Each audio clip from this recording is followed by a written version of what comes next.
welcome to Easy English by Eddie Singh, and today we are going to do the play 2, that is drama number 2, Literature Class 10, Julius Caesar by William Shakespeare. Today we are going to introduce with all the characters of the play. Well, Manish, you know Julius Caesar is a political melodrama in which the greatest and most powerful of the Romans, Emperor Julius Caesar, was assassinated by Brutus, Cassius, and a band of conspirators. This play highlights how a political conspiracy leads to the assassination of a great emperor like Julius Caesar, an uncrowned emperor of Rome, whose glory and pride spread all throughout Rome. It was just a bad luck that Decius Brutus joined the conspiracy and implemented the conspiracy plotted by Cassius, Casca, and a band of conspirators. This play is having some important characters. Character number 1 is Julius Caesar, the greatest and most powerful of the Romans, who was assassinated by Brutus, Cassius, and a band of conspirators. Second one, the most important character, is Calpurnia, Caesar's wife. And third one is Mark Antony, Caesar's most loyal friend, most faithful friend. Fourth one is Marcus Brutus, Caesar's great friend, but later on he joins the conspiracy of Caesar's murder. And Cassius, who plots the conspiracy. Who plots the conspiracy of Caesar's murder? Cassius. And who implements it? It is Brutus who implements it. And Decius Brutus joins the conspiracy and implements it further. Okay. Now, in this play, I'm going to just give a brief description of the account of this play. What happens that in this play, Calpurnia had a horrible dream previous night. She saw that her husband's statue, Caesar's statue, was spouting blood in many pipes like a fountain, and some proud Romans were coming and bathing their hands in it. This was an indication, or it was an evil portent, which really signified a danger to Caesar's life. So she shared her anxieties to Caesar. Even Caesar heard Calpurnia crying in her dream thrice, and in the very morning he told his servant to go to the church and pray for, ask the priest to pray for peace, because the way she had cried in dream, thrice in the night she had cried in dream, that oh ho ho, save, somebody is murdering my husband Caesar. And then Caesar is little bit perturbed, or disturbed, due to Calpurnia's horrible dream, and he is also worried and he is very much concerned. Therefore, he shares the anxieties, and he gives a remark that neither earth nor heaven is at peace at night, tonight, and there is some horrible happening, and that has taken place. Calpurnia had cried thrice in her dream, and that is an indication that something unpleasant is going to take place there. Calpurnia also shares her horrible dream to her emperor and husband Caesar. She says that, my lord, I just saw that your statue was spouting blood in many pipes like a fountain, and some proud Romans were coming and bathing their hands in it. It was an evil portent, and it was an indication that there is some danger to your life. And therefore she begged before Caesar not to go out. She said that, my lord, for my sake you should not go out, because there is some danger. She also associated what the watchman had said. The watchman has said that a lioness has given birth to a cub in the open street. That was impossible. A lioness doesn't give birth to a cub in the openness. She needs privacy. And the graves of the dead people have been dug out, and the dead are coming out of the grave and they're crying for their burial. Understand? These are some unpleasant happening. So the ghosts are shrieking all around the streets of Rome, and these are all the indication that something is unpleasant going to happen. So besides her horrible dream in which she saw Caesar's statue spouting blood in many pipes like a fountain, and some proud Romans are coming and bathing their hands in it, she also associated with the things that was told by the watchman, that in the streets of Rome, the grave have been dug out, and the dead body of the dead people were crying for their burial, and the ghosts were circling all around the streets of Rome. That was an indication that there was something unpleasant going to happen in Rome. So she shared her anxieties and begged before Caesar not to go out. Despite all that, Caesar said that what you said is just not to be believed, because he was a brave man. He said that what is proposed by God, happening of something which has already been decided by God, cannot be avoided. We can't avoid happening of something which is already proposed by God. Proposed by God. So if Caesar has to die, nobody can stop him from dying. So therefore, he said that the most, surprising thing for human being is that we fear something whose occurrence is already decided by God. Death is inevitable, and it has already been decided by God. And we fear death. We know that death has surely to come. It is inevitable. It is imminent. Yet we are afraid of death. Yet we are afraid of death. So he said that, well, the things that has really made you frightened, the moment they will see my face, they will disappear. They will disappear. Calpurnia just further, asked Caesar not to go out. She said that, my lord, your overconfidence has consumed your, wisdom. You have not been able to see the things right due to your overconfidence. I am begging before you not to go out. Not to go out. Finally, Caesar yields to her request and said that, well, he will not go. And as soon as Mark Antony comes, he will send a message that he will not come. He had some work, or he is not feeling well. Not feeling well. Meanwhile, Mark Antony doesn't come. Who comes? Brutus comes. Who comes? Brutus comes. It is Brutus who comes, and he is being sent by the conspirators. Brutus comes, and then Calpurnia and Caesar shares the dream. Caesar said that, well, my friend, you have come at the right time. My wife has asked me not to, go, because she has seen my statue spouting blood in many pipes like a fountain, and some proud Romans were coming and bathing their hands. And that was an indication that there is a danger to my life. This is an evil portrait, and so I have decided not to go. Not to?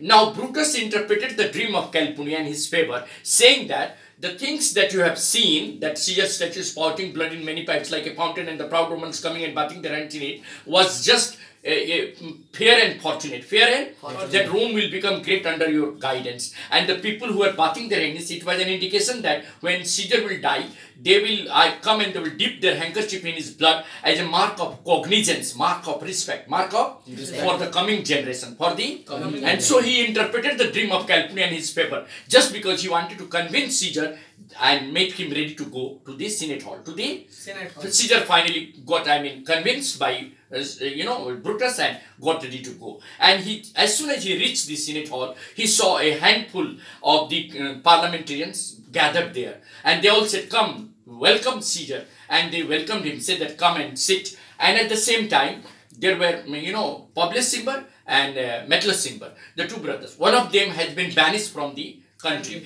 just because of some mistake he has committed. Now, Publius Cimber begs before Caesar, saying that, please revoke the order of my brother's banishment. I am begging before you. I am just bending before your leg, and I am just begging. Caesar said that, well, I don't like bending and crouching. Because this will provoke the, blood of the common man. And they will think me as a traitor. I don't want to be called a traitor. I don't want to be called a tyrant. People will mistake me as a tyrant. I want to be a noble person. So please, for God's sake, don't bend and crouch. I don't like this. I don't. Yeah. And he said that your brother has been, Metellus Cimber has been banished under the law of the court that existed for children. So I have not been responsible for that. Your brother has committed the mistake that has been under the law of the court, and he has been banished under the law of the court. So I can't change the decision. And my decision is as fixed as the northern star in the Milky Way. I can't change. As the position of the northern star cannot change, my decision is as consistent as the northern star. So I am not going to change. I am not going to change. And if you ask me to change, people will change me. So I don't want to change. And finally he disagrees to change. And then, it is Casca who comes and said, come on, friends, give me a hand. And it is Casca who first stabs Caesar. And then Cassius, and one by one, all the conspirators stab Caesar. When Brutus comes with the dagger in his hand, Caesar doesn't believe. He doesn't believe his eyes. He said, you too, brute. You are also coming. You too, brute.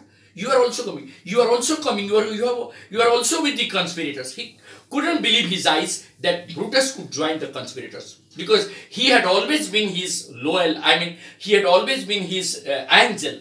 He had always considered Brutus as his angel. He said that, how could this happen? How could this happen? How could, I mean, my friend whom I consider as my angel join the conspirators? He couldn't believe his eyes. So seeing Brutus, dagger in his hand and stabbing him, he lost all his courage and finally died. Finally, Caesar would not have died of the stab injuries of the conspirators, but for the ingratitude shown by his one of the most loyal friends, Brutus. His heart broke and he fell down and died. Fell down and died. Then just after that, Mark Antony came. Who came? Tell me. Mark Antony. And Mark Antony came and he saw Caesar's body, in the pool of blood. He just understood everything. And, but he was all alone. So he just put a question to the conspirators. Well, he said, I don't know what the purpose is there for killing Caesar. But one thing is sure, that one thing I can just be sure, that whoever has done this is not right. Is not right. But before I could say anything, I just want to know why and where Caesar was a danger to Rome, and why have you killed Rome? Why have you killed Caesar? And then, they said that, well, friend, come, join us. We will treat you as a friend. We have no grudge with you. You are just like a friend. We treat you as a friend. Join us. Join us. But only one condition is that you should be with us. You should be. Yes. Mark Antony understood everything. He knew that if he will oppose, he will be murdered. He will be. Right. She said that, well, this is the most precious moment for me to be killed along with my most loyal friend Caesar. So I just want to be killed. Please kill me with the same dagger that you have killed my friend Caesar. He begged his death. Begged his? Yeah. Then they said that, no, don't beg death from me. I have no grudge with you. We all are with you. Just be friend with us. Mark Antony got a chance. He said that, well, I will befriend you only on one condition. They allow me to take the dead body of Caesar to the marketplace, and address the whole Roman gathering at his funeral. Allow me to take the dead body of Caesar and to the marketplace, where I will address the Roman people and I will just condole his death. And that is the condition that I want, and I will be befriending you. I will be. Then they finally agreed. They said, well, but Cassius objected. He said, what you are doing, Brutus? How have you agreed to allow him to take the dead body of Caesar? You do not know his power. He has the ability to convince the people and turn the whole table against us. What have you done? Despite all the objection, Brutus said that, well, first I will address the Roman gathering, and I will explain to the Roman people where and how Caesar was a danger to the democracy. And after I have spoken, I will allow Mark Antony to speak, and he will speak everything that is in admiration of Caesar, but he will not speak against us. If he speaks against us, he will be stopped. He will be stopped. So then on that condition, Mark Antony was allowed to take the dead body of Caesar to the marketplace and address the gathering. Mark Antony took the dead body of Caesar at the marketplace and started, addressing the gathering. But first Brutus came and he gave the reasons, sufficient reason that Caesar was a danger to the democracy and he was against the democratic freedom of the Roman people. He said that Caesar was ambitious, so I killed him. He was my friend, I love him. He was a brave person, I honor his bravery. But as he was ambitious, I killed him. As he was ambitious, I killed him. And second reason he gave that had Caesar been alive, all the Romans would have been slaves. So who would like to be a slave? All of them said nobody. And all of them got convinced with Brutus. They were fickle-minded. Then came the chance of Mark Antony. Mark Antony turned the table. He said that, well, my honorable friends, Brutus said that Caesar was against the democratic freedom of the Roman people. If it is so, then why should he, free the Roman slaves from the captivity of the generals of war by paying huge compensation? And when the Roman people cried, Caesar also cried. And so far as his ambition is concerned, it was Caesar and it was me who, gave Caesar 3 times the crown. I presented the kingly crown to Caesar. How many times? 3 times at Lupercal festival. But he refused to accept the crown. Had he really been ambitious, he would have accepted the crown. So he contradicted. He crossed all the 3 regions given by Brutus for Caesar's murder and finally made Brutus totally wrong.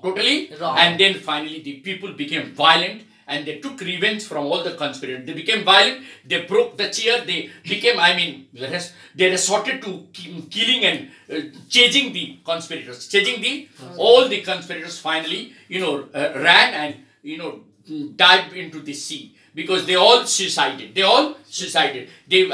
was a fight between the, Mark Antony's army and Brutus' army. But finally they were defeated. And then when they knew that they will not survive, they all got suicided. All of the conspirators suicided themselves in the Thames River. So that was the end. So mischief leads to mischief. So that is the end of that they had done wrong. They were punished. They had killed the, brave warrior for no reason. So they were punished by the people. And that is how these, play ended. Thank you very much.